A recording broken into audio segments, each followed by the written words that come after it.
Hi, welcome back. I'm Grayson. I'm Caleb. I'm Dominic. And I'm Isaiah, and this is Fireside Friday Nights.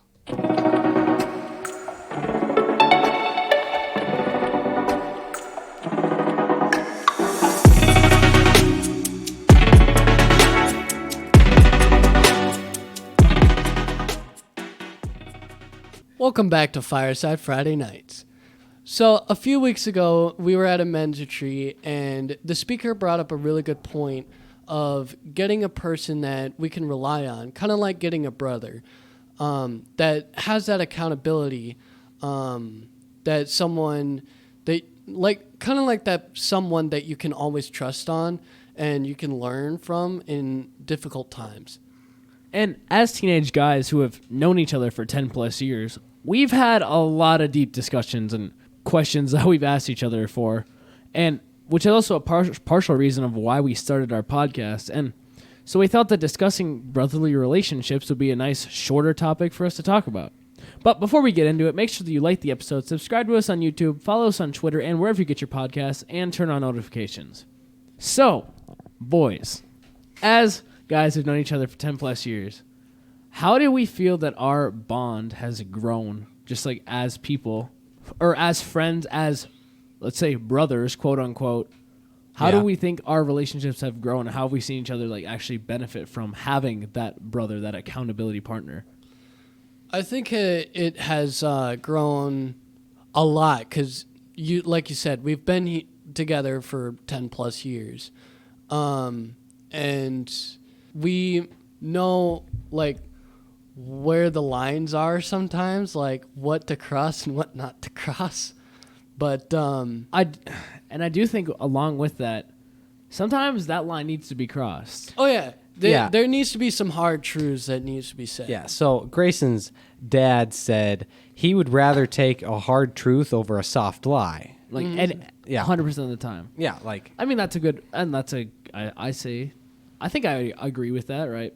Yeah. Right. Like, would you rather be told what's wrong or what needs to change rather than someone being a pushover and being like, oh yeah, it's fine. I don't, nothing's really going on. Like, No, would you rather have that happen? No, I don't think so. That's actually a problem nowadays. Like, so many people, because I was actually working on some homework, and I was like, what, because I don't want to be that guy that's always like, no, this is what's going to happen. So I'm like, hey, what do you guys think? And they're like, I don't know, I was kind of thinking this, but, we can always change it back. And it's like, it's all this flexibility. And I'm like, okay, this is what's going to happen, y'all. Like, This actually, I like what you're talking about because that's like people's personalities as well. So 3 years ago, I think, our church, the board of people at our church, so like my dad and then also spouses, they took this thing, I think it was called SDI testing. I'm going to check that. But it was a personality check, like what your strengths are as a person. oh yeah, there's tons of those. I can't remember. It was a specific thing that I actually was like I really liked the like content and how it displayed. Yeah, here we go. SDI personality test. So it's the 3 core strengths. And so there's the analyzer, which is like, so the green, red, blue, that's what they call it. So Yeah. The analyzer is the green. The blue is like the friendly, and the red is the assertive. So I was red, blue. I'm assertive, but I'm also friendly. I don't always take the time to analyze because my parents did it and they had like an extra test like to do with it, and they had me take it, and it also they had like a conflict like how you deal with conflict thing. So with conflict there was red, green, blue as well, and so the red is still matched up with assertive, and blue still matched up with friendly, and green ended up with analyze. So I was red, and then parentheses blue, green. So red was my first thing. I will fight. That's my first thing with conflict. I'll analyze the situation after fighting, or I'll try to comply or be flexible with it. But I will always be assertive first, or most of the time. And I think it has changed with maturity. I think that this is like one of the best personality things that I've actually done. So Is it like free? I am not sure, but so Because I actually want to take it. it's like an online test, and the blue is called the nurturant. So people, the keyword meaning of motive is people actively seeking to help others. The conflict keyword is accommodate. So, people, performance, process, and then accommodate, assert, analyze for conflict. So with accommodate, it's preserve or restore harmony. So like, there's like, okay, we'll do what you want to do. Red is performance, so they're always trying to be the leader or push something forward. And then assert is you're trying to prevail over another person or like you're trying to win the argument. And then green, process, so you think a lot more than you act. And then you analyze and you think before acting for like conflict. And that's one thing you don't want to have. I'm not necessarily saying that green people are pushovers, but you don't want to have a lot of pushovers all the time who aren't going to tell you the way a red would. Mm-hmm. Yeah. And especially that's one thing with a red blue as well, is that red blues, they'll tell you what you want or they'll tell you what you need to hear, but they'll try to do it hopefully in a way that is friendlier than if they were just a red and they're like telling you, there's like flat out, hey, this is what you do, you better do it, otherwise you're never going to benefit from it. Right, and that's the most biblical way to do it. Is I think it's like in Ephesians, I know what you're talking Paul about. says, speak to one another in love, but he also says that we need to tell each other the hard truths so that we can improve. Yeah. And I kind of think of it kind of like this while we were talking. I kind of came up with this. So if you think about a sports team, right? And you're that one kid who's just terrible at sports. But no matter what, people won't tell you you're terrible at sports. So you're like, I'm great at sports, right? So you're like the worst player. You're the reason people are, you're causing your team to lose. That one person comes up and just like, you suck. well, I don't better. See, And, that's like, more of the dominant thing I would say. That's not necessarily the way to take a harsh or to tell a harsh Yeah. truth. That'd be like, hey, more. I think the better way to say it is, hey, this is a problem. This is how we need to deal with it. Yeah. What is it? Matthew 18:15. Doesn't it say, if your brother or sister sins, then go and point out their fault between the two of you? If Yeah. they listen to you, you've won them over. And then like, Yeah. but if they don't listen, then take one or two others along. Something It's like that. it's where it talks about bringing the people to a church. 'Cause I memorized Matthew 18 at one point. If your brother or sister sins, go and point out their fault just between the two of you. If they listen, you have won them over. But if they don't listen, take one or two others along, so that every matter may be established between the testimony of 2 or 3 witnesses. That's what. And then if they still refuse to listen, then bring it to the church. That's what it is. Because then he talks about not necessarily excommunication, but talking about like especially in the church, where I know Paul talks about a lot more about it in First Corinthians with excommunication, but he talks about it's not kicking them out of the church. It's there's something that they need to resolve before they actually go and further Yeah. do something else, and it's an act of love. That's Yeah. That's another thing with like harsh truths. Hopefully, harsh truths are taken out of an act of love. Yeah, I have the verse. It's Yeah. Ephesians 4:15. Rather, speaking the truth in love, we are to grow up in every way into him who is the head, into Christ. So to be more Christ-like, we're supposed to speak the truth, but also in love. Well, yeah, that's also the thing is we love because Christ first loved us. Yeah. And what is the first Matthew? Isn't it 18:40? Or where's the first? This is the first and greatest commandment: love your neighbor as yourself, and the second is like it. Love Love your Lord your God with all your heart, soul, mind, and strength, and lean on your understanding. The second is like it: love your neighbor as yourself.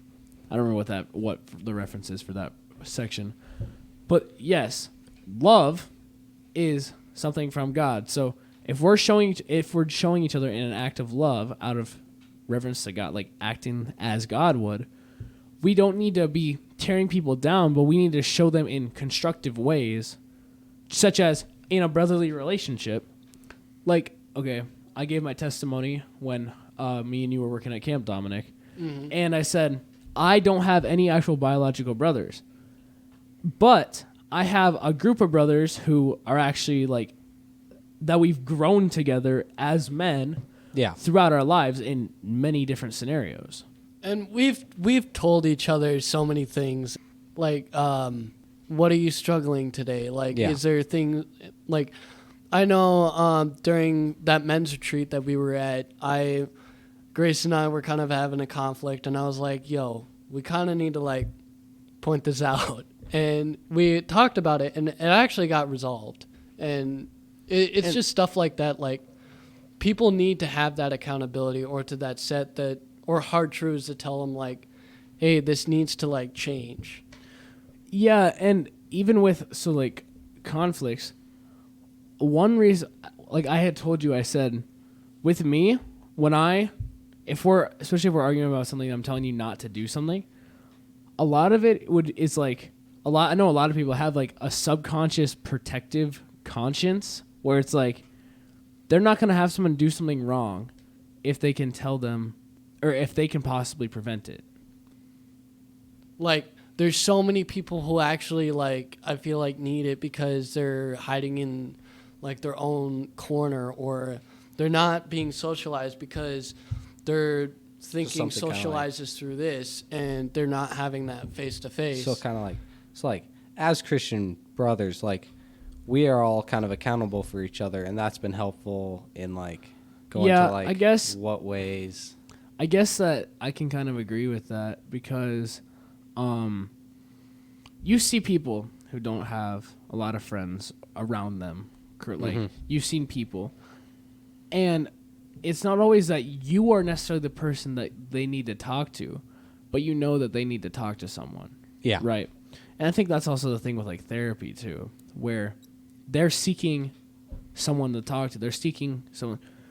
Like, I would say we're us guys to get like us four are each other's quote unquote therapists. Like, we tell each other things. Yeah. Yeah. Yeah. And that's not wrong. And we deal with each other's problems, and we like, I don't know if we necessarily try to fix them, but we still do something to resolve or try to lead people in the right way. Well, a big part of fixing your problems is talking about them. Yeah, and that's true. And I feel like everyone in our group is very comfortable talking about our problems with other people.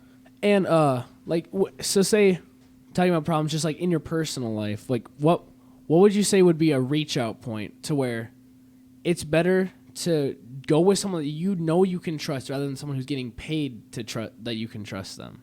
Like, it's like a therapist. Like, I don't even, what would be like a scenario like where going to a brother would be better than going to like a paid therapist? Well, so you think about this. So when you're in like deep sin and you think about like if you're like, oh, I'm addicted to drugs, alcohol, pornography, it's much more comfortable to go to someone like it's hard, but you know that they'll like love you through it. But like, so going to them like, I need to confess this to you. I don't want to like talk to someone I don't know, but I need to confess this to the good. brother. Yeah. It also really helps if your brother, quote unquote, is a Christian, because if he's doing it right, he's going to show Christian love through it and not anything bad about it. That's actually really good, because you're gonna grow in your relationship just by telling them that. Yeah. We were at that men's retreat. They had the new what was it, the men's, The new ministry stand. how did they categorize it? It's the discipleship growth ministry. Like, it's showing to like grow Yeah. together as brothers.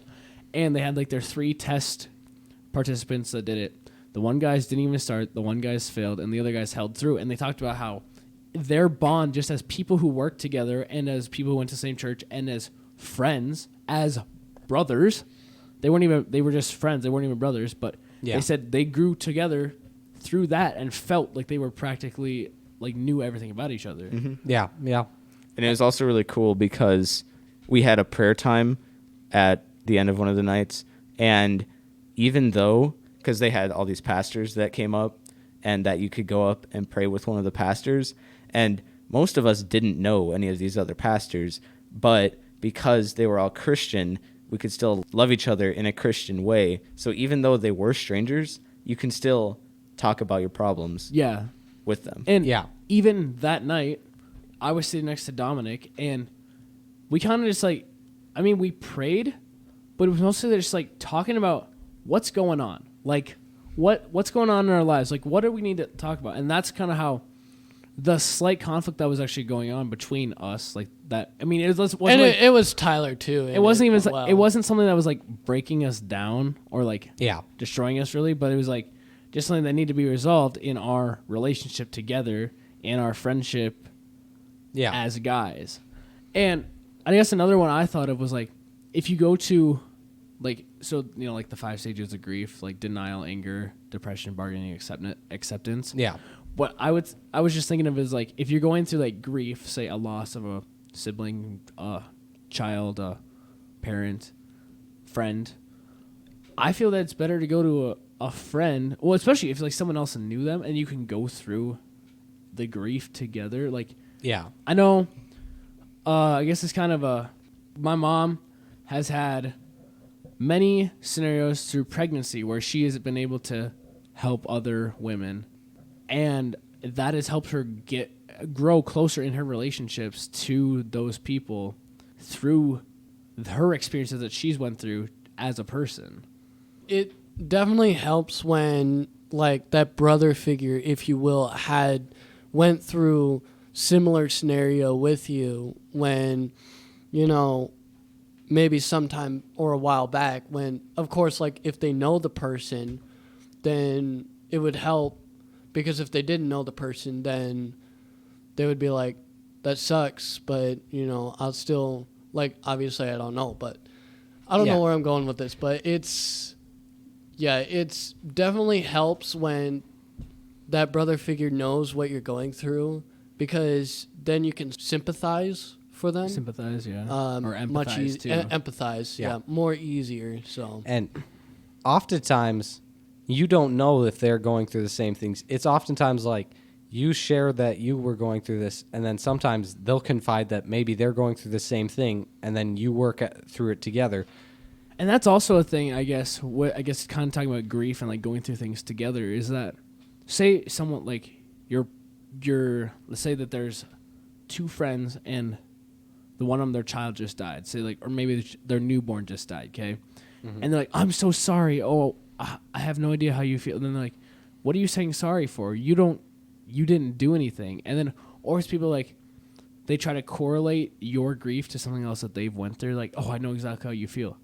No, you don't.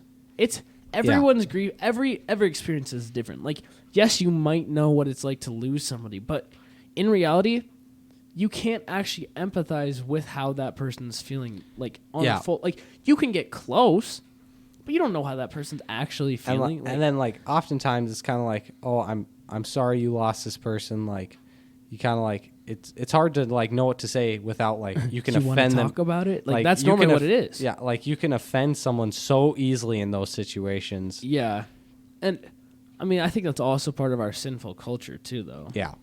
like a thing that I just thought of that would help out is that if that person knows the scenario or has already went through the scenario, he or she can give you really good points of like, this is how I dealt with it.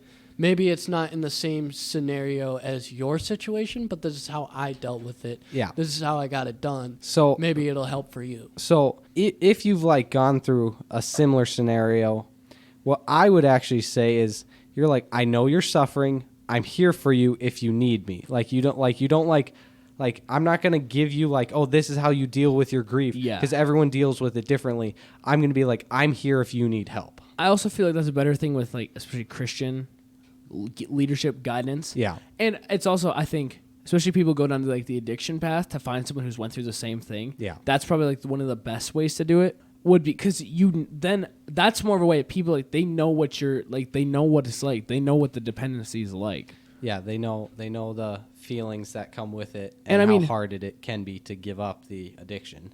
Talking about addiction, like I think we'll eventually do an Well, yeah, episode we talking already about, have like, plans for that substance, episode. like abuse, just like addiction to like things like going through and like the struggle of that. I mean, we're not Yeah. going to talk about. We don't need to go in depth to any of it now, but eventually, I think that's definitely something we should conquer. Yeah, I do believe we have a plan to do that in the future. Yeah. So just to recap, it's really important to find a brother or a person that you can confide in and that you know you can trust. And it's really good to know that they got your back and that they can help you through whatever you have going on in your life.